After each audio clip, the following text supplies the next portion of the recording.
મારું નામ રાજુભાઈ ભરવાડ છે. અમે ભાદરણમાં રહી છીએ. સરપંચને 4-5 વાર જાહેરાત કર્યું છે કે ભાઈ આ ગટર અમારા છોકરા બીમાર પડે પણ કોઈ આવતું નથી. એ એમ કહે છે થઈ જાય પણ કેદી થઈ જાય? અમે મરી જાય તેથી થવા 4 મહિનાથી આ ગટર ઉભરાણેલી છે અને માણસો મેકલે તે એમણે દાડીઓ લઈને વૈયા જાય ને કાંઈ કરતા નથી.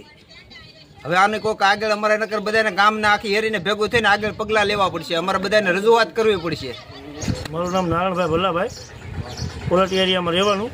આ 4 મહિનાથી જતી થવી છે. કોઈ હા બોલતું નથી. સભ્યોને બહુ સરપંચ બરપંચ કોઈ આખી શેરીને બધાને લાવી છે ફરિયાદ કરવા. કોઈ હા બોલતું નથી. રિક્વેસ્ટ કાયમ માટે પાણી નીકળવાનું ગટરનું અને ઘેરે રહેવાતું નથી. ગેનકી છોકરા બોકરા બધા બીમાર પડે.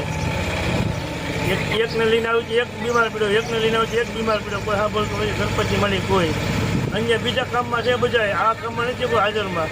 સભ્યોને બધા બનાવ્યું કે સરપંચ બીજા કામ હતું છે, આ કામમાં કોઈ ધ્યાન દેતું નથી. મારું નામ કનુભાઈ બાલાભાઈ ભરવાડ છે. આ 4 મહિનાથી ગટરનું ઢાંકણું ખુલ્લું છે. રજૂઆત છે સરપંચ, ગ્રામ પંચાયત, મંત્રી સતત રજૂઆત કરવા છતાં કોઈ ધ્યાન આપતું નથી ગામમાં. અને અમે આના માટે આંદોલનો ભૂખ હડતાલ કરવાની તૈયારીમાં છીએ.